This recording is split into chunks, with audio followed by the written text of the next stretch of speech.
ورجعنا لكم بفيديو جديد اللي هو عبارة عن سحاوق بالجبن. طبعا معانا هنا المكونات، معانا هنا جبنة مالحة اللي هي جبنة فيتا، وأيضا نستخدم ثوم حسب الرغبة، نستخدم هنا 2، بسباس أخضر حسب ما البسباس كيف يكون حار وأنتم كيف تحبوا البسباس، شوية نعناع أخضر، أيضا معنا كبزرة ومعنا طماطم. أيضا نضيف شوية ماء عشان يكون رطب شوية، ونستخدم كمون. معنا الخلاطة، نجيب نحط كل المكونات. طبعا الطريقة سهلة جدا.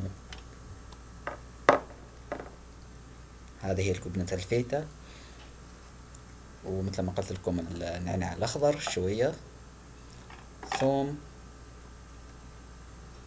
بسباس أخضر، زود البسباس كل ما تحب يكون حار، والكبزرة والطماطم.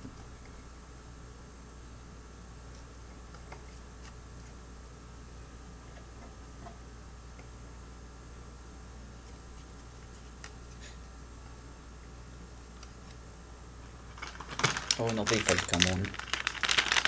ولا تنسوا الاشتراك بالقناة ومشاركة الفيديو والإعجاب بالفيديو. وإذا في أي طبخة يمنية تحبوها لا تنسوا التعليق.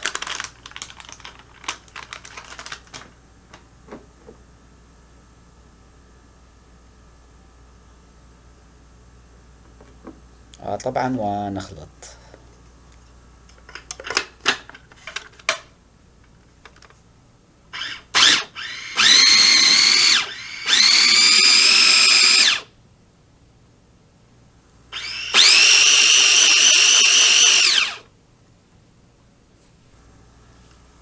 طبعا هنا بيكون السحاوق بالجبن جاهز، تقدروا تاكلوه مع خبز، تاكلوه مع الرز، مع اي شيء اكل يكون يعطي نكهة حلوة للاكل.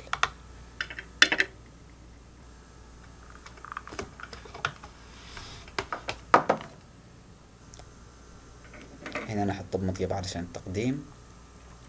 وشكرا جزيلا للمتابعة، ولا تنسوا الاعجاب والاشتراك بالقناة.